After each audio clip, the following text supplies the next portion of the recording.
કાલે બપોરના ટાઈમે લાલા મગનના ત્યાં કરિયાણું લેવા ગયો હતો અને એને લિસ્ટ આપ્યું તો એ લિસ્ટ પ્રમાણે કરિયાણું તોલતો હતો અને હું એટલે બેઠો હતો.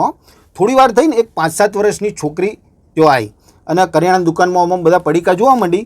પછી અચાનક ફ્રીજ જોડે ગઈ અને ફ્રીજ આમે ઓગળી કરી અને પેલા કરિયાણાવાળાને કે અંકલ મને આ આપો. એટલે કરિયાણાવાળાએ આમ બતાવીને કીધું કે આ બેટા ફ્રૂટી? તા કે હા. એટલે પેલી 10 રૂપિયાવાળી ફ્રૂટી નહીં આવતી એ એણે કાઢી અને છોકરીના હાથમાં મૂકી. પછી કે લાય બેટા 10 રૂપિયા. તા કે અંકલ 10 રૂપિયા તો નથી. એટલે પેલાએ 10 રૂપિયાવાળી ફ્રૂટી લઈને પાછી ફ્રીજમાં મૂકી દીધી.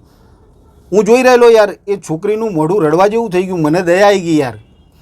એટલે મેં પેલા કરિયાણાવાળાને કીધું, મેં કીધું તમે દિવસના કેટલાય રૂપિયા કમાતા હશો, આ એક નાના બાળકના ચહેરા ઉપર તમે સ્મિત નથી લાવી શકતા?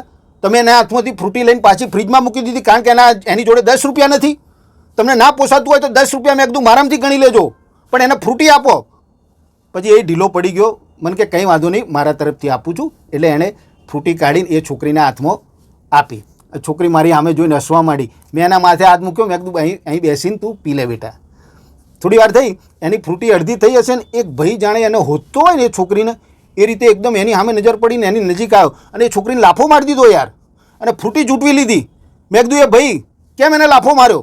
તા કે એનો બાપ છું. મેં કીધું બાપ છો એટલે છોકરીને લાફો મારશો? મેં કીધું આટલી નાની બાળકીને?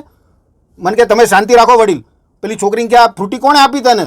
તો કે પેલા કરિયાણાવાળા અંકલે. તે તો સીધો કરિયાણાવાળા જોડે ગયો. હા, એટલે હું ઊભો થઈને ગયો. પેલા કરિયાણાવાળાને કે કેટલાની આવી ફ્રૂટી? તા કે 10 રૂપિયાની. મેં કીધું શાંતિ રાખો વડીલ, 10 રૂપિયા એમને આપશો નહીં. એ છોકરી હસી ને એમાં અમારા પૈસા વસૂલ થઈ ગયા. મેં કીધું એ ભાઈ 10 રૂપિયા નહીં લે તમારા.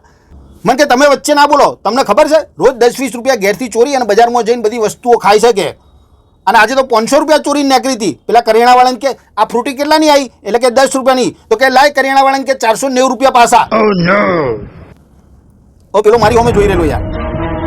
પણ આમાં મારો શું વાંક યાર? બાળકના ચહેરા ઉપર સ્મિત